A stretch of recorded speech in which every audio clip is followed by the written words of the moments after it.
الحمد للہ رب العالمین والصلاة والسلام علی رسولہ الکریم اما بعد فاعوذ باللہ من الشیطان الرجیم بسم اللہ الرحمن الرحیم۔ ناظرین، آج آپ کے سامنے کئی حضرات کی یہ خواہش رہتی ہے کہ ان کے سامنے یہ بتا دیا جائے کہ اصل میں شریعت کے اندر، اسلام کے اندر غسل کرنے کا جو صحیح طریقہ ہے وہ کون سا ہے، کون کون سی ایسی غلطیاں ہیں جن کی وجہ سے بندے کا غسل جو ہے وہ نہیں پورا ہوتا، جس کی وجہ سے بندہ ہر وقت یا جب تک وہ صحیح طریقے سے غسل نہ کرے وہ ناپاک رہتا ہے۔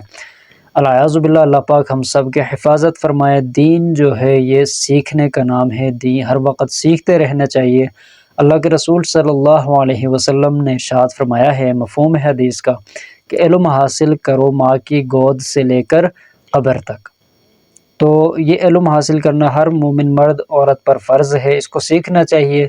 جائز ناجائز کہ کون سا کام جائز ہے، کون سا ناجائز ہے، کون سا حلال ہے، کون سا حرام ہے، کون سا پاک ہے، کون سا ناپاک ہے، تو ان چیزوں کا علم جو ہے ان کا ہر مسلمان کو معلوم ہونا یہ بہت زیادہ ضروری ہے۔ تو آپ حضرات کے سامنے میں آج غسل کرنے کا جو صحیح طریقہ ہے اسلام کے اندر، جسے غسل کہا گیا ہے، غسل جو ہے بعض اوقات بندے کے اوپر غسل جو ہے وہ فرض ہو جاتا ہے کہ اس حالت میں غسل کرنا بندے کے لیے لازمی ہے۔ جب تک وہ غسل نہیں کرے گا وہ بندہ پاک نہیں ہوگا، وہ قرآن پاک کو ہاتھ نہیں لگا سکتا، وہ نماز نہیں پڑھ سکتا، مسجد میں نہیں جا سکتا۔ تو اس طرح کا وہ مطلب سچویشن آتا ہے۔ تو وہ کون سے حالات ہے، کس وقت بندے کے اوپر غسل واجب ہو جاتا ہے؟ جب میاں بیوی جو ہے آپس میں تعلقات قائم کرے، ہم بستری جو ہے وہ کرے، تو اس صورت میں یہ ہے کہ میاں بیوی کے اوپر غسل فرض ہو جاتا ہے۔ تو اس کے علاوہ اور مقامات ہے، عید کے موقع پر غسل جو ہے یہ سنت ہے، جیسے ہم جمعہ کے لیے غسل جو ہے یہ سنت ہے۔ تو اس کے علاوہ بندہ اگر ویسے غسل کرنا چاہے تو اس کی مرضی، جیسے مرضی وہ غسل کرے، لیکن اس کا ہم یہی کہیں گے کہ وہ اس غسل سے جو ہے بندہ نماز پڑھ سکتا ہے، چونکہ اب وضو میں جو ہے جتنی چیزیں فرض ہے وہ غسل کے اندر وہ بندہ وہ پورا کر لیتا ہے۔ جیسے وہ ناک میں پانی ڈال رہا ہوتا ہے، کلی کر رہا ہوتا ہے، سر کے پورے بدن کو وہ گیلا کر لیتا ہے پانی ڈال کے، تو اس غسل سے یہ نماز پڑھ سکتا ہے، بشرطے کہ وہ جنابت کا غسل نہ ہو، ناپاکی کی حالت میں جو ہے یہ غسل نہ کر رہا ہو۔ جیسے اگر وہ بیوی کے ساتھ تعلق قائم کرنے کے بعد غسل فرض ہو جاتا ہے، یا بندے کو ویسے کسی کی شادی نہیں ہوئی ہے تو احتلام ہونے کی صورت میں رات کے وقت تو غسل جو ہے یہ فرض ہو جاتا ہے۔ تو ان دو صورتوں میں یہ بندہ جب تک سنت کے مطابق، جب تک غسل کے اندر جو فرض ہے ان فرائض کو مکمل ادا نہ کرے، پورا نہ کرے، یہ بندہ پاک نہیں ہوگا۔ یہ اگر سمندر کے اندر یہ غوطہ لگا لے، وہ پانی کے اندر بھی رہے، لیکن اگر یہ ان تین فرضوں کو پورا نہیں کر رہا تو اس کا غسل نہیں ہوتا، یہ بندہ پاک نہیں ہوگا۔ تو وہ تین فرض کون سے ہیں؟ ان تین فرضوں کا سب کو معلوم ہونا، پتہ ہونا یہ انتہائی زیادہ ضروری ہے۔ پوری آپ جو ہے یہ بات کو سن لیجئے اور ان باتوں پر عمل کیجئے، اور اپنے دوست احباب رشتہ داروں تک بھی اس بات کو، آپ اس پیغام کو لازمی پہنچائیے۔ میں اس لیے کہہ رہا ہوں کہ ایک دن ایسا ہوا میرے اپنے ساتھ، میں ذاتی اپنی بات آپ کے ساتھ شیئر کر رہا ہوں۔ ایک آدمی جو ہے وہ میرے پاس آیا، تو لاہور کے اندر یہ واقعہ پیش آیا اس وقت۔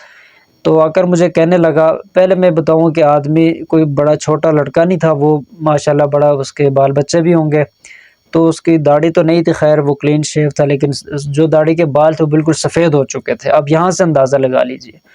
تو مجھے لگ رہا ہے کہ اس صورت میں وہ صبح کا ٹائم تھا، وہ بندہ ناپاکی کی حالت میں تھا۔ اللہ جانے کس طرح وہ آ رہا تھا، بڑا پریشان بھی تھا اور بڑی جلدی میں تھا۔ تو وہ مدرسے کے اندر آیا اور فوراً اس نے آ کر مجھے کہا کہ پہلے غسل خانے جو ہے یہ کس طرف ہے، میں نے ان کو بتا دیا کہ اس طرف ہے۔ تو فوراً کہنے لگا مجھے غسل کا طریقہ بتا دیجئے، مجھے غسل کا طریقہ نہیں پتہ۔ تو آپ یہاں سے اندازہ لگا لیے، انہوں نے کہا کہ کس طرح بندہ پاک ہوتا ہے، مجھے بتا دیجئے میں کیسے پاک ہو جاؤں۔ تو میں نے ان کو سمجھا دیا کہ آپ اس طرح سے آپ غسل کریں۔ میں اس لیے کہہ رہا ہوں اکثر لوگوں کو پتہ نہیں ہوتا، الیاذ باللہ، شادی بھی کر چکے ہوتے ہیں، بچے بھی ہوتے ہیں، لیکن غسل کا طریقہ ان کو نہیں معلوم ہوتا، تو ان کا جو بدن ہے وہ پاک نہیں ہوتا، تو وہ نمازیں پڑھ رہے ہوتے ہیں، ساتھ بیٹھ کے کھانا کھا رہے ہوتے ہیں۔ تو اللہ ہم سب کی حفاظت فرمائے۔ تو غسل کے اندر تین فرض ہے، تین فرض غسل کے اندر ہے، بندہ اگر ان تین فرضوں کو پورا کرے بندہ پاک ہو جائے گا۔ چاہے تھوڑا تھوڑا پانی استعمال کرے، ان 3 فرضوں کو پورا کرے گا وہ بندہ پاک ہو جائے گا۔ سب سے پہلا فرض کون سا ہے؟ یہ مسائل بتانے سے پہلے اگر آپ اس چینل کے اوپر نئے آئے ہیں، اس کو ضرور سبسکرائب کریں تاکہ ہماری طرف سے اس طرح کے مسائل ہم بتاتے ہیں، وظائف بتاتے ہیں تو یہ بر وقت آپ کو مل سکے۔ تو 3 فرضوں میں سب سے پہلا فرض ہے منہ کے اندر آپ پانی ڈال کر غرارہ کرنا۔ 3 مرتبہ کریں گے تو یہ سنت ہے، 1 مرتبہ اگر غرارہ کریں گے اس طرح منہ میں پانی ڈال کر غرارہ 1 دفعہ کریں گے فرض ادا ہو جائے گا، 3 دفعہ اس طرح کریں گے یہ سنت بھی ہے، فرض بھی ادا ہوگا، اس کے ساتھ سنت پر بھی عمل ہوگا، ثواب زیادہ ملے گا۔ تو 3 مرتبہ غرارے جو ہے یہ کیا ہے، یہ غسل میں کرنا چاہیے، 1 دفعہ بھی کریں گے تو فرض ادا ہو جائے گا انشاءاللہ۔ دوسرا ہے کہ ناک کے اندر پانی ڈال کر جو نرم ہڈی ہے یہاں تک جتنا آپ سے ہو سکے پانی کو اس طرح آپ اوپر کھینچے تو انشاءاللہ نرم ہڈی جو ہے یہاں تک پانی پہنچ جائے گا، تو یہ دوسرا فرض ہے، اس کو آپ نے پورا کرنا ہے۔ ناک کے جو نرم ہڈی ہے یہ ہڈی نرم ہڈی یہاں تک پانی اگر پہنچ جائے تو آپ سمجھے آپ کا فرض ادا ہو چکا ہے۔ تیسرا فرض جو ہے پورے بدن جو ہے پانی ڈال کر اتنا پانی آپ ڈالے بہائے بدن کو کہ بال برابر آپ کے جسم میں کوئی حصہ خشک نہ رہے۔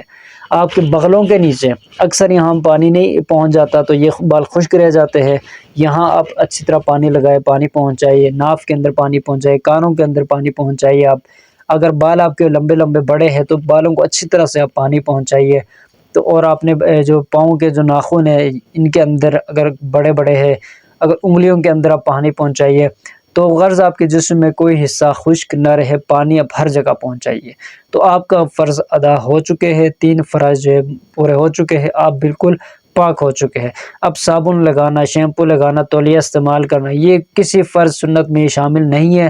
حضور علیہ الصلوۃ والسلام کے زمانے میں کون سے شیمپو کون سے صابن استعمال ہوتے تھے، تو یہ آج کل کی باتیں ہیں، یہ کوئی بات نہیں ہے، لیکن